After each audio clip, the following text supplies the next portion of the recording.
ধরুন জীবনের সবচেয়ে বড় যুদ্ধে জেতার পর, সবচেয়ে ভয়ঙ্কর শত্রুকে হারানোর পর। একটা বিরাট স্বস্তির মুহূর্ত। একদম। কিন্তু ঠিক তখনই যদি বলা হয় যাকে বাঁচানোর জন্য এত বড় যুদ্ধ তাকেই চিরতরে ত্যাগ করতে হবে, আজকে আমাদের এই ডিপ ডাইভের কেন্দ্রে আছে ঠিক এমন একটা মনস্তাত্ত্বিক টানাপড়েন, রামায়ণের উত্তরকাণ্ডের সেই বিখ্যাত মহাপ্রস্থান। মানে রাম, লক্ষ্মণ আর সীতার বিদায় পর্ব।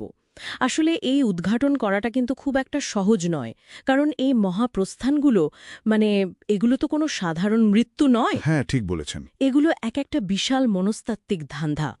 জাগতিক লীলার সমাপ্তিকে এখানে খুব সচেতনভাবে বেছে নেওয়া হয়েছে, আর এর পেছনে আছে রাজধর্ম আর সময়ের অমোঘ নিয়ম।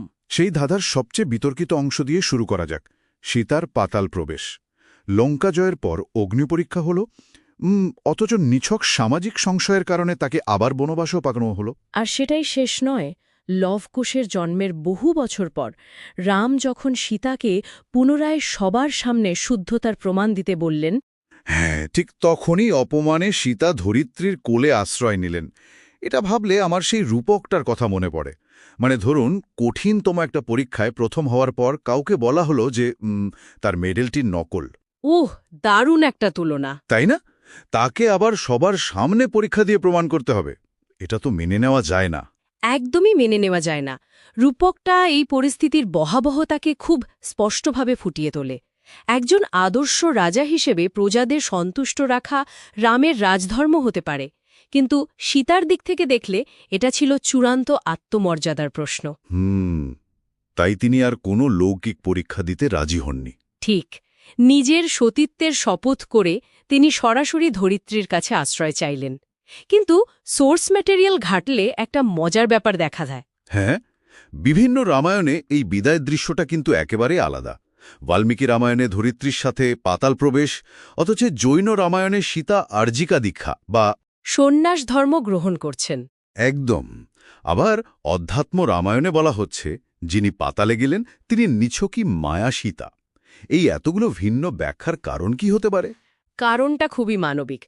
সমাজ বা ভক্তরা সীতার এই মর্মান্তিক পরিণতি হয়তো মেনে নিতে পারেনি, তাই দার্শনিক দৃষ্টিকোণ থেকে গল্পটাকে তারা নিজেদের মতো করে ব্যাখ্যা করেছে।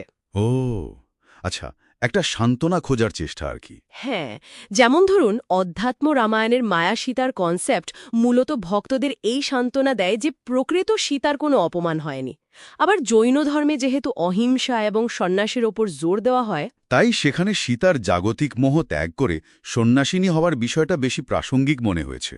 বুঝতে পেরেছি, সীতার এই চূড়ান্ত বিদায়ের পর রামের জীবনে যে বিশাল শূন্যতা তৈরি হল, সেটাই কিন্তু পরবর্তী ট্র্যাজেডিকে ডেকে আনল। একদম। রাম যখন সম্পূর্ণ একাকী, ঠিক তখনই ছদ্মবেশে হাজির হন সময়, মানে কালপুরুষ। আর সেই গোপন বৈঠকের শর্ত ছিল যে এই আলোচনায় ব্যাঘাত ঘটাবে তাকে মৃত্যুদণ্ড দেওয়া হবে। দ্বাররক্ষী হলেন স্বয়ং লক্ষ্মণ। আর ঠিক সেই মুহূর্তেই এন্ট্রি নেন বদমেজাজি ঋষি দুর্বাসা। বাপরে, কি টাইমিং! ভিতরে যাওয়ার জন্য একদম নাছোড় বান্দা, বাধা দিলে পুরো অযোধ্যা ভস্ম করার হুমকি দেন। এটা তো সেই ক্লাসিক ট্রলি প্রবলেমের মতো হয়ে গেল। ঠিক তাই। লক্ষণকে বেছে নিতে হবে, হয় নিজের জীবন বাঁচানো, নয়তো লক্ষ লক্ষ অযোধ্যাবাসীর জীবন রক্ষা করা। লক্ষণ বৃহত্তর স্বার্থে নিজের জীবনকে উৎসর্গ করার সিদ্ধান্ত নেন এবং বৈঠকে প্রবেশ করেন। আর রাম পড়েন তীব্র ধর্মসংকটে। ভাইকেও মারতে পারবেন না, আবার প্রতিজ্ঞাও ভাঙতে পারবেন না। তখন বশিষ্ঠ মুনি এসে এক যুগান্তকারী সমাধান দেন। কি সমাধান? তিনি জানান, শাস্ত্র মতে সজ্জন ব্যক্তিকে ত্যাগ করা বা বর্জন করাই মৃত্যুর সমতুল্য। একটু থামুন, এই জায়গাটা আমার কাছে পরিষ্কার নয়। রাম তো নিজেই ঈশ্বর বা অবতার। তিনি চাইলেই তো দুর্বাসাকে শান্ত করতে পারতেন বা কালপুরুষকে অপেক্ষা করতে বলতে পারতেন। প্রশ্নটা খুব যৌক্তিক। লক্ষণকে কেন এই ট্রলি প্রবলেমের সামনে পড়তে হলো? আর কাউকে ত্যাগ করা কিভাবে মৃত্যুর সমান হতে পারে? প্রথম প্রশ্নের উত্তর হল সময়ের নিয়ম। অবতার হয়ে মর্তে আসার পর রামকেও জাগতিক সময়ের নিয়মের কাছে মাথা নত করতে হয়। কালপুরুষ মূলত রামকে মনে করিয়ে দিতে এসেছিলেন যে তার সময় শেষ। আচ্ছা। আর দ্বিতীয়ত, প্রাচীন যুগে মানুষের পরিচয় পুরোটাই নির্ভর করত তার সমাজ ও পরিবারের ওপর। কাউকে বর্জন করার অর্থ হল তার সামাজিক অস্তিত্ব মুছে ফেলা। মানে শারীরিকভাবে বেঁচে থাকলেও সামাজিকভাবে সে মৃত। ঠিক। লক্ষণ সেই আদেশ মেনে নিয়ে সরজু নদীর তীরে যোগাসনে বসে প্রাণ ত্যাগ করেন এবং নিজের স্বরূপ মানে শেষনাগ রূপে স্বর্গে ফিরে যান। লক্ষণের এই বিদায়ে রাম বুঝতে পারেন যে আসলেই তার অবতার লীলার সময় ফুরিয়ে এসেছে। লবকুশকে রাজ্যের ভার দিয়ে তিনি সরজু নদীর গুপ্তার ঘাটের দিকে যাত্রা করেন। হ্যাঁ, বৈকুণ্ঠে ফিরে যাওয়ার জন্য। তবে এই যাত্রায় হনুমানের অমরত্ব চাওয়ার ব্যাপারটা আমাকে খুব টেনেছে। তিনি রামের সাথে বৈকুণ্ঠে গেলেন না। হনুমান চাইলেন পৃথিবীতে যতদিন রাম কথা থাকবে ততদিন তা শোনার জন্য মর্তেই থেকে যেতে। এটা আসলে ভক্তির একটা সক্রিয় রূপ। ঈশ্বরের সাথে লীন হয়ে যাওয়ার চেয়ে ঈশ্বরের কাজ বা নাম পৃথিবীতে টিকিয়ে রাখাকে তিনি বেশি গুরুত্ব দিয়েছেন। এরপর রাম জলে নেমে মানব রূপ ত্যাগ করে চতুর্ভুজ নারায়ণ রূপে বৈকুণ্ঠে ফেরেন। এই যে জল সমাধি, এটা তো আত্মাকে প্রকৃতিতে বা পঞ্চভূতে ফিরিয়ে দেওয়ারই একটা প্রাচীন রূপ। পুরাণ মতে বিষ্ণুর মৎস্য অবতারের আনন্দের অশ্রু থেকে সরজু নদীর উৎপত্তি, তাই জলেই তার ফিরে যাওয়া। দারুণ একটা তথ্য।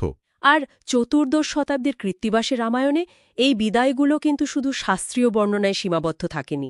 কৃত্তিবাসোজা এগুলোকে চরম বাঙালি আবেগে ফুটিয়ে তুলেছেন। মানে সীতা হয়ে উঠেছেন বাংলার এক আত্মমর্যাদাশীল কুলবধূ, আর রামের বিদায় হয়ে উঠেছে আপনজনকে হারানোর চিরন্তন শোক। একদম তাই। এই মহাপ্রস্থানগুলো আমাদের মনে করিয়ে দেয় যে জাগতিক জীবনে যতই সাফল্য আসুক না কেন, কিছু সম্পর্কের পরিণতি বা পরিস্থিতির উপর কোনো নিয়ন্ত্রণ থাকে না। সময়ের কাছে, কর্তব্যের কাছে একদিন মাথা নত করতেই হয়।